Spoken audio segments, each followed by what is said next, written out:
Hello बच्चों, evolution हम लोग पढ़ रहे हैं। एवोल्यूशन में हम लोग आज पढ़ेंगे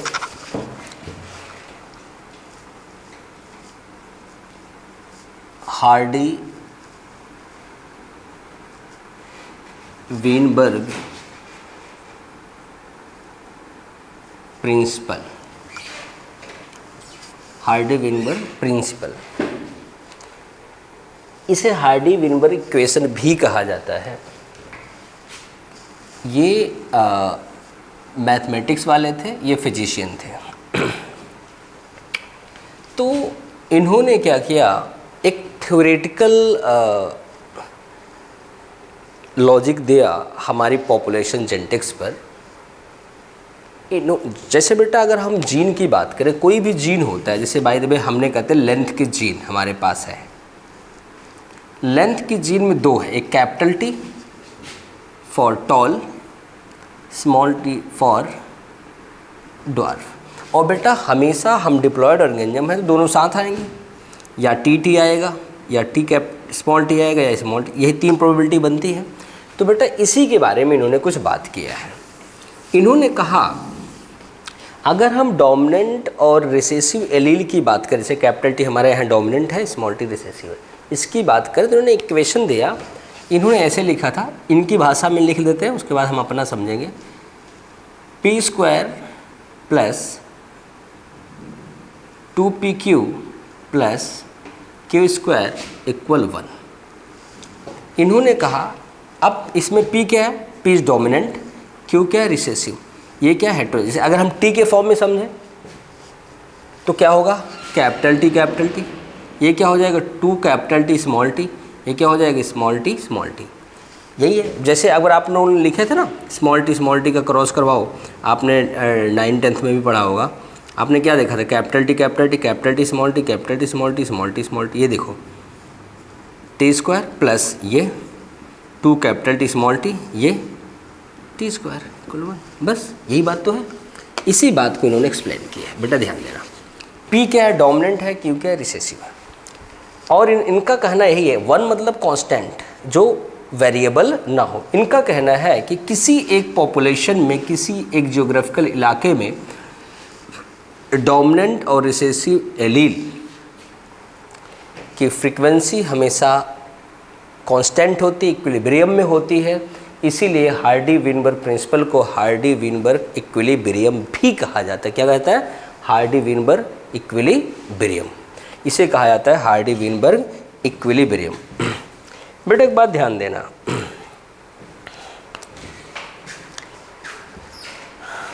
अब इतना हम बताने के बाद पीएमटी के एक सवाल आपको बताएं कि जो पॉपुलेशन है, कोई भी पॉपुलेशन है, उस पॉपुलेशन का टोटल नंबर ऑफ जीन या एलील, किसी पॉपुलेशन का टोटल नंबर्स ऑफ जीन या एलील कहा जाता है या बनाता है, क्या बनाता है, जीन पूल। क्या बनाता है, जीन पूल। क्या बनाता है, जीन पूल। ये जीन पूल हम देखो डिस्टर्ब कैसे करेंगे, इक्विलिब्रियम में है ये जीन पूल। अब डिस्टर्ब कैसे होगा, बेटा ध्यान देना, इसको डिस्टर्ब करने के लिए या इस प्रिंसिपल को अफेक्ट करने वाले जो फैक्टर्स हैं वो क्या क्या है। एक है म्यूटेशन,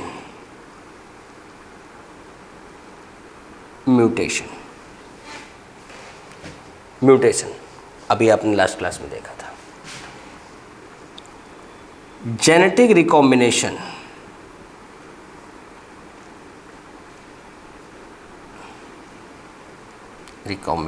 इसे आप क्रॉसिंग ओवर भी बोल सकते हैं। जेनेटिक ड्रिफ्ट, इसको भी आपने पढ़ा था, जिसे आपने कहा था Sewell right effect.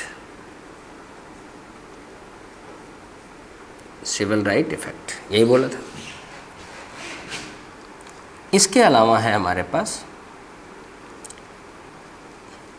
Natural selection.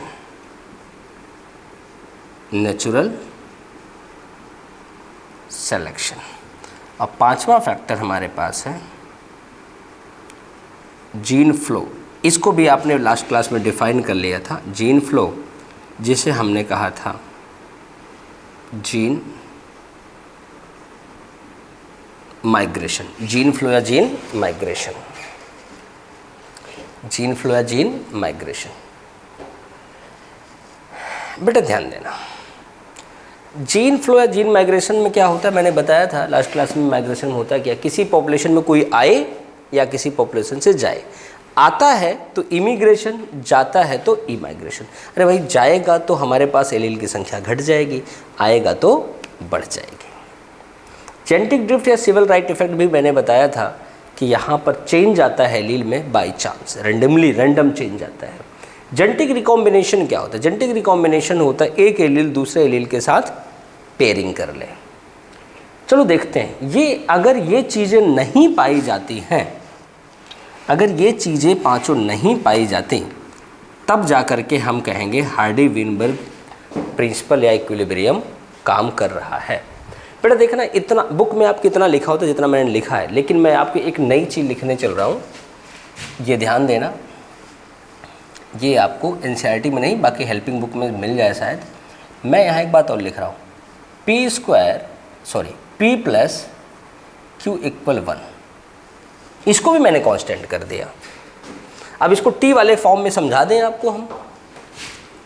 अगर T वाले फॉर्म में अगर हम आपको समझाना चाहें तो देखो, capital T capital T, capital T small t, small capital T small t, small t small t, यही हो गया। आपने क्या कहा, कैपिटल T स्क्वायर मतलब P square, 2 capital T small t 2PQ, small t T square, Q square equal 1। अब ये भी कैसे कांस्टेंट है बेटा, ध्यान देना। 1 2 3 4, 4 capital T plus 1 2 3 4 small t बराबर 1 मैं लिखता हूँ। चलो आपको मैं समझाता तो 8 है। अगर बेटा एक को हम यहाँ पर म्यूटेशन कर दें, इसको कैपिटल T बना दें, तो अभी तो 4 प्लस 4 बराबर 8 था, अब कैपिटल T कितना हो जाएगा, 5 प्लस 3 बराबर 8 हो गया। मेरा कहने का मतलब था कि इक्विलिब्रियम में ही रहेगा। ध्यान देना, ये क्या होगा, इक्विलिब्रियम में ये चीज़ें, ये प्रिंसिपल तब लागू होगा जब म्यूटेशन ना हो। म्यूटेशन होते ही क्या होगा कि ये चीज़ बदल जाएगी। P स्क्वायर तो है प्लस 2PQ, यहाँ पे आपने क्या देखा था, P स्क्वायर तो है लेकिन 2PQ नहीं है। कैसे, आपने क्या कहा, कैपिटल T स्मॉल t वाले को कैपिटल T चेंज कर दिया, तो यहाँ क्या हो जाएगा, T स्क्वायर प्लस एक T स्क्वायर और आ जाएगा plus capital T small t plus T square, ये हो जाएगा। जहाँ 2 कैपिटल T स्मॉल t था, 2 कैपिटल T स्क्वायर हो जाएगा। इसलिए कहा गया कि ये चीज़ें नहीं होनी चाहिए, तब ये इक्वेशन हमारा इक्विलिब्रियम में रहेगा। ठीक, सिर्फ इतना और इतना हार्डी-विनबर्ग प्रिंसिपल है, लेकिन सवाल इसमें मज़ेदार बनता है, सवाल मज़ेदार बनता है। जैसे अब हम लोग 2-3 सवाल करते हैं जिससे हमारा काम हो जाए। जैसे पहला क्वेश्चन हम करते हैं कि हमारा एक पॉपुलेशन है प्लांट का जहाँ पर रेड फ्लावर है और इसके साथ वाइट फ्लावर, रेड फ्लावर और वाइट फ्लावर है। कहा गया कि टोटल पॉपुलेशन में red flower capital R, white flower small R. ये तो कैपिटल आर मैंने लिख दिया इसलिए कि इस फॉर्म में भी रेड आएगा, इस फॉर्म में भी रेड आएगा, ठीक, इसलिए। तो कहा गया है कि यहाँ पर आपको अंडरस्टूड है capital R for red, small R for white, small R for white. बेटा ध्यान देना, कहा गया कि इस पूरे पॉपुलेशन में जो रेड फ्लावर है it makes 64% of total population. Total population का 64% है। कितना है, 64% है। अब कहा गया है आपको बताना है डोमिनेंट एलील आर की फ्रीक्वेंसी कितनी परसेंट है, फ्रीक्वेंसी कितनी परसेंट है। तो ऑप्शन दिया गया है ए 0.8, बी 0.6, सी 0.4, डी 0.2। ये ऑप्शन कहा गया है कि रेड और वाइट फ्लावर का एक पॉपुलेशन है जहाँ पर रेड फ्लावर डोमिनेंट है, वाइट रिसेसिव है। उस पॉपुलेशन में रेड फ्लावर 64% है, तो रेड फ्लावर वाले एलील की फ्रीक्वेंसी कितनी होगी इस पॉपुलेशन में? सवाल ये है, आपको ट्राई करना है। चलो मैं बताता हूं कैसे ट्राई करते हैं, बेटा ध्यान देना। हमारे पास दो इक्वेशन है वहां पर, इसी के जरिए निकालना है, बेटा ध्यान देना। सही बात यह है, अगर आप देखो इस चीज़ को, इस पनेट स्क्वायर में अगर आप देखो तो आपको दिखेगा capital R capital R, capital R small R, capital R small R, small R, ये तीनों चीज़ क्या बताया गया है? Red, that makes 64%। और ये बताया गया है वाइट, कितना परसेंट? अब बताओ बेटा कितना परसेंट? 100 में से 64 घटा दो, कितना आ जाएगा? 36%। सही है ना? तो ध्यान देना, रेड 64% है, तब मैं यहाँ सोल्यूशन निकालता हूँ आपको। वाइट कितना हो जाएगा? 100 माइनस 64 बराबर 36%। 36% क्या है? ये है आर स्क्वायर मतलब क्यू स्क्वायर, यही है ना रिसेसिव वाला, आर स्क्वायर मतलब क्यू स्क्वायर। तो इसका मतलब यहाँ पर आर स्क्वायर बराबर 36, आर स्क्वायर बराबर 36। ये 36% है, ध्यान देना 36% है। तो मतलब हम कह सकते हैं कि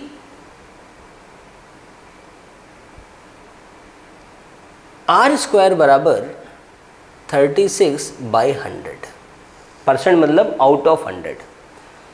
तो हम लिख सकते हैं 0.36, यही हो गया। तो आर बराबर क्या होगा? √0.36 मतलब 0.6, कितना हो गया? 0.6। अब इधर देख लो, आर मतलब स्मॉल पी, मतलब capital R plus small R बराबर 1, मतलब पी प्लस क्यू बराबर 1। इसी को हम कंपेयर करके चल रहे हैं। तो बेटा अब हमें कैपिटल आर की फ्रीक्वेंसी निकालनी है, तो क्या होगा? ये हो जाएगा कैपिटल आर बराबर 1 माइनस स्मॉल आर। तो कैपिटल आर बराबर 1 माइनस 0.6 इक्वल टू 0.4। ये आ गई हमारी फ्रीक्वेंसी किसकी? Allele of red colour, allele of red colour. इसको एक नज़र आप लोग देखो, फिर मैं बताता हूँ। देखो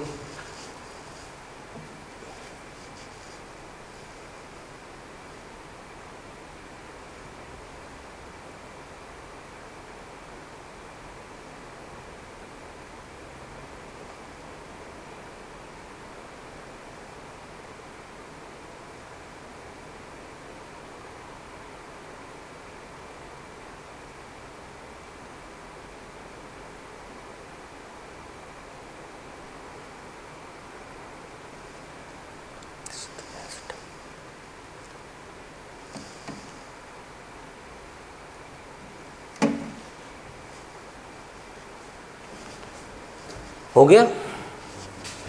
चलो अब हम लोग बात करेंगे एक नए एग्जाम्पल की।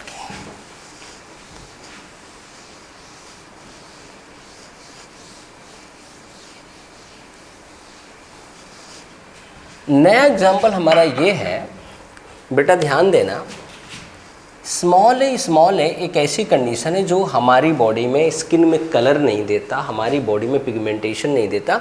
इसे कहते हैं एल्बिनिक पर्सन, एल्बिनिज्म कहते हैं। ऐसे इंसान में बेटा मेलानिन नहीं बनता, ये मेंडल वाले चैप्टर में बताया जाएगा। मेलानिन नहीं बनता, ये एक्चुअल बेटा पॉपुलेशन जेनेटिक्स है, बट आपके सिलेबस वालों ने इवोल्यूशन में डाल दिया, वो अलग बात है। ऐसे केस में बेटा क्या होता है कि हमारी बॉडी में टायरोसिन जो मेलानिन बनाने में पार्टिसिपेट करता है, पार्टिसिपेट नहीं कर पाता एंजाइम की कमी से। तो ऐसे पेशेंट के बाल भी सफ़ेद होंगे, स्किन भी सफ़ेद, बिल्कुल वाइट, इनको फोटोफोबिया होगा, ज़्यादा लाइट में देख नहीं सकते हैं, बिल्कुल करीब से देखते हैं, काला चश्मा लगाते हैं। और लेकिन बेटा ये जहाँ कैपिटल ए होगा या कैपिटल ए स्मॉल ए होगा, ये कैसे होंगे? नॉर्मल। कैसे होंगे? नॉर्मल। अगर बेटा मान लो आप एक हेट्रोजाइगस इंसान का मेट कराओ, ये आपके पीएमटी का सवाल बनता है, इसलिए मैंने इसको डायरेक्ट लिख दिया, तो क्या बनेगा? यहाँ कैपिटल है, स्मॉल है, कैपिटल है, स्मॉल है, कैपिटल है, कैपिटल है, कैपिटल है, स्मॉल है, कैपिटल है, स्मॉल है, स्मॉल है, स्मॉल है। हो गया बेटा। सवाल कई बार बना है कि अगर हम हेट्रोजाइगस एल्बिनिक का क्रॉस कराएं तो कितने % एल्बिनिज्म बनेंगे? 25%। लेकिन यहाँ सवाल अलग है, वो मेंडल के चैप्टर में आता है। यहाँ सवाल है, एक पॉपुलेशन है ये जो दी गई है, इसमें 20,000 इंडिविजुअल हैं। इंडिविजुअल्स कितने हैं? 20,000, 20,000, जिसमें कहा गया कि 1800 क्या है? एल्बिनिक है, एल्बिनिक है। तो आपको बताना है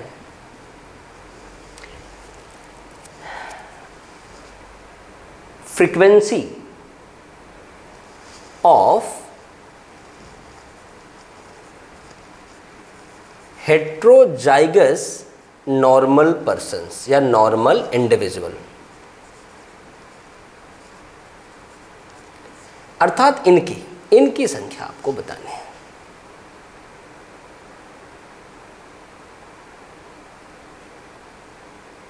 कैसे निकालेंगे बताइए? इनकी संख्या आप पिछला सवाल कर चुके हैं, अब आप बताइए। हेट्रोजाइगस नॉर्मल इंडिविजुअल की फ्रीक्वेंसी आपको बतानी है। चलिए बताइए, कैलकुलेट करिए।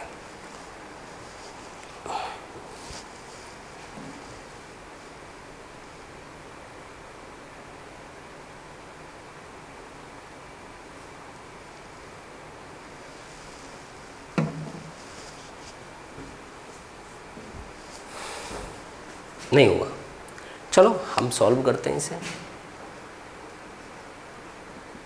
इधर देखना, ये हमारा है एल्बिनिक, ठीक। सबसे पहले हम स्मॉल ए वाले को निकाल लेते हैं, इसकी फ्रीक्वेंसी निकालते हैं। ये होगा बेटा 1800 बटे 20,000, 1800 बटे 20,000।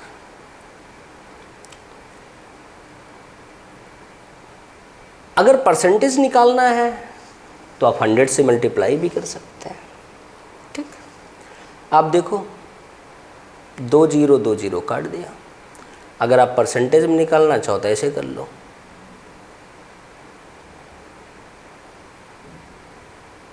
ऐसे ये भी कट जाएगा, आ जाएगा 9%। कितना हो गया? 9%। कितना हो गया? 9%। 9% का मतलब क्या हो गया? 9 आउट ऑफ 100। वही अगर हम इसको ना लगाते तो यहाँ वही आंसर आता जो अब निकलने वाला है, ये निकलेगा 0.09। यही हो गया। चाहे आप 100 मल्टीप्लाई करके करो, चाहे इसको हटा दो, तो वह हटा दोगे तो यही आंसर डायरेक्ट आ जाएगा। ये किसका वैल्यू आ रहा है? स्मॉल ए, अर्थात ए स्क्वायर इक्वल आ रहा है 0.09। ए मतलब क्या आ जाएगा? रूट 0.09 बराबर 0.3। कितना आ गया? 0.3। अब आपके पास क्या है? P प्लस क्यू बराबर 1, मतलब कैपिटल ए प्लस स्मॉल ए बराबर 1। तो स्मॉल ए की वैल्यू आपको पता चल गई, तो ए बराबर 1 माइनस स्मॉल ए, तो मतलब 1 माइनस 0.3 बराबर 0.7 हो गया। आपसे पूछा गया है इसकी इस पॉपुलेशन। अब ये आपके पास क्या होता है? ये बीच में वैल्यू होती है 2 capital A small A, 2 capital A small A. तो इसको आप निकालोगे क्या आएगा, 2 इंटू 0.7 इंटू 0.3 बराबर कितना आ जाएगा, 0.42। ये तो फ्रिक्वेंसी आ गई, मतलब आउट ऑफ 100, मतलब आप क्या कह सकते हो 42%। ये तो बेटा मैंने बता दिया शॉर्ट में, ये यहाँ तक तो निकालना ही पड़ेगा, उसके बाद शॉर्ट तरीका मैंने ये बता दिया। अगर इसको हम दूसरे तरीके से बताते, जैसे बोर्ड एग्जाम में लिखते हैं, हम क्या करते हैं ऐसे कि रिसेसिव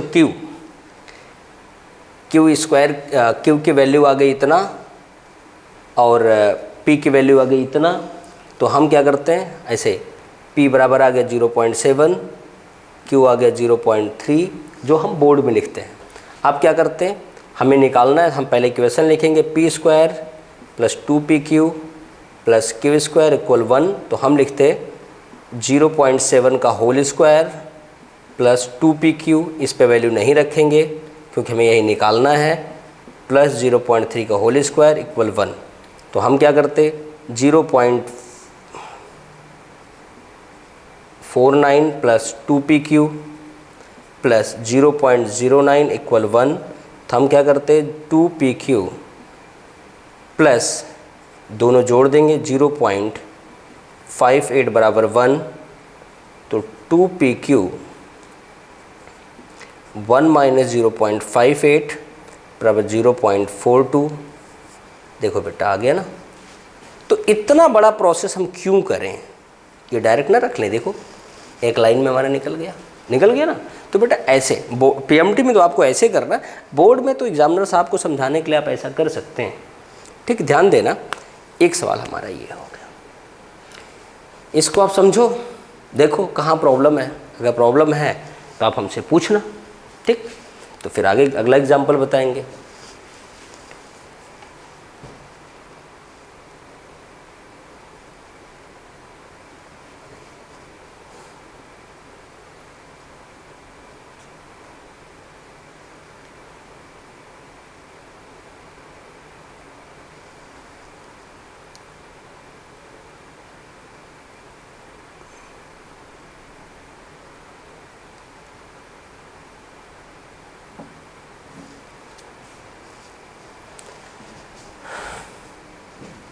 चलो पूछ, अब आगे देखते हैं, एक एग्जाम्पल और देखते हैं।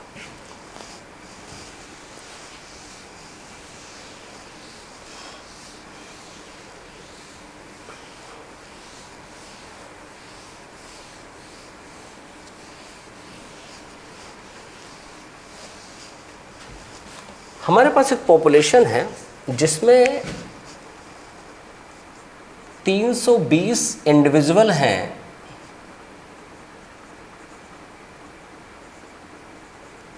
डुअल्स हैं, होमोजाइगस डोमिनेंट, होमोजाइगस डोमिनेंट मतलब पी स्क्वायर, आप लिखना चाहो लिख सकते हो पी स्क्वायर, क्या पी। और 20 हैं इंडिविजुअल्स हमारे पास होमोजाइगस रिसेसिव, आप लिख सकते हो क्यू स्क्वायर। और हमारे पास हैं 160 इंडिविजुअल्स हेट्रोजाइगस, ये हो गए। तो अब आपको डोमिनेंट एलील की फ्रीक्वेंसी बतानी है, डोमिनेंट एलील की फ्रीक्वेंसी बतानी है, 20%, 30%, 60%, 80%। तो चलो ऑप्शन ऐसे बना लेते हैं हम लोग, 20, 40, 60, 80।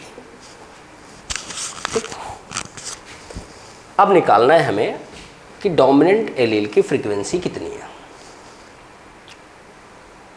निकालते हैं, मतलब पी की फ्रीक्वेंसी निकालनी है हमें। ठीक, ये दिया है हमारे पास पी क्यू, 2pq। अब ये चक्कर है कैसे निकालें, अभी तक जैसे निकाला है वैसे इसको भी निकालेंगे। कैसे निकालते हैं बेटा, ध्यान देना, ये रिसेसिव वाला फैक्टर आप हमेशा पकड़ा करो, सिर्फ रिसेसिव वाला फैक्टर। सी वाला फैक्टर क्या है 20। टोटल कितना है, पहले टोटल आप देखो कितना है, सॉल्यूशन अगर करना है तभी तो परसेंटेज पता चलेगा। टोटल इंडिविजुअल कितने हमारे पास, टोटल है 320 + 20 + 160 बराबर 500। 500 इंडिविजुअल है। तो हम इसकी फ्रीक्वेंसी निकालते हैं। क्यू स्क्वायर कितनी है 20/500। आप गुणित 100 करना चाहो कर लो, आपकी मर्जी, ना करो तो भी चलेगा, वही आएगा बाद में। ये हो गया 2, ये हो गया 50। कितना हो जाएगा, पॉइंट लगाओ 0, 0 लगाओ 0, कितना हो जाएगा पॉइंट, कितना हो गया 0.04। तो बेटा Q की वैल्यू कितनी आएगी, आप अभी तक रूट करते आए, करो 0.04, 0.2। तो बेटा P की निकालनी है, P + Q बराबर 1, P बराबर 1 - Q, तो 1 - 0.2 बराबर 0.8। 0.8 को परसेंटेज में चेंज करो, कितना आ जाएगा भाई, 100 से मल्टीप्लाई करोगे ना, कितना आ जाएगा 80%। ऑप्शन क्या हो गया 80%। सिंपल है, न्यूमेरिकल तो समझ में आ रहे हैं ना। देख लो बेटा, ये हमारे पास ये हार्डी-विनबर प्रिंसिपल का छोटा सा लेक्चर था आपके पास, ठीक है। इसके रिलेटेड और बाकी सवाल आप करना, और जो डाउट आए आप पूछना। बस ये छोटा सा टॉपिक था, छोटा सा लेक्चर। Okay, thank you.